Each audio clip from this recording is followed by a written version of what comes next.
Karen's obsession with control had now reached absurd proportions. She had brazenly built 98 homes on my property, fully convinced that her audacious construction would assert dominance, intimidate, and manipulate me into submission.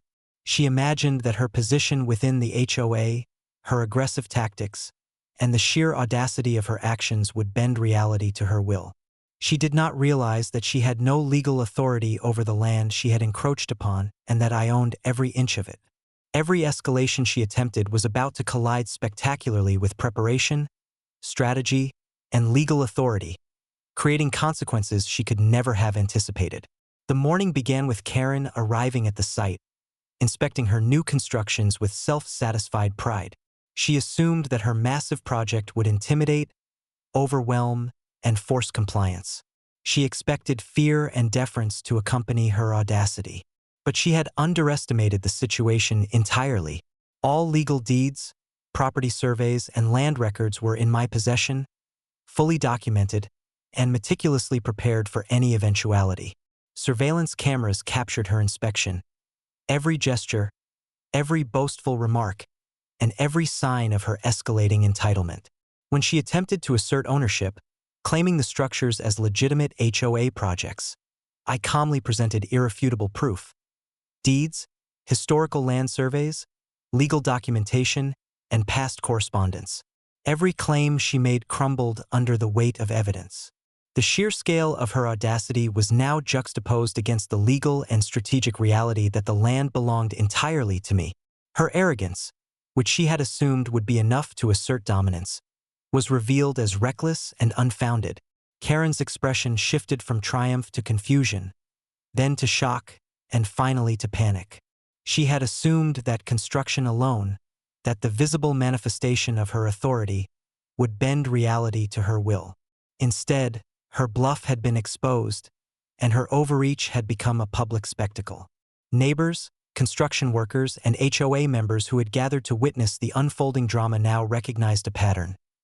Every act of entitlement and escalation by Karen ultimately collided with law, preparation, and strategic foresight, and failed spectacularly.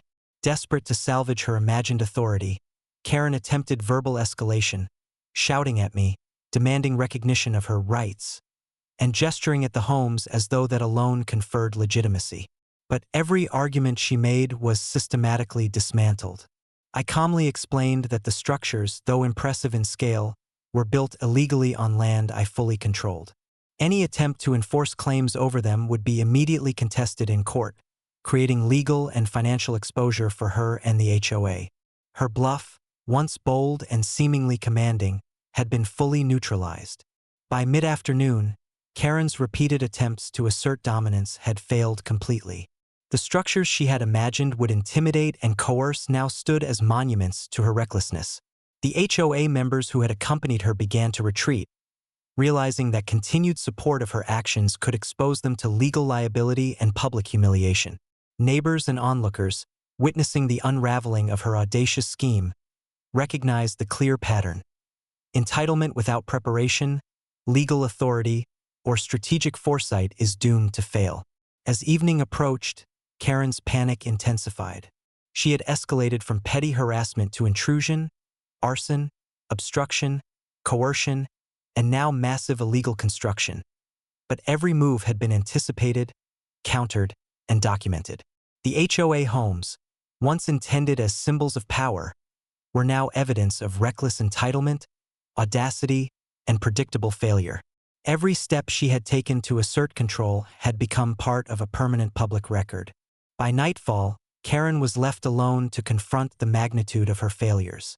Her obsession with control, audacious as it had become, had collided with preparation, strategy, and legal authority at every turn.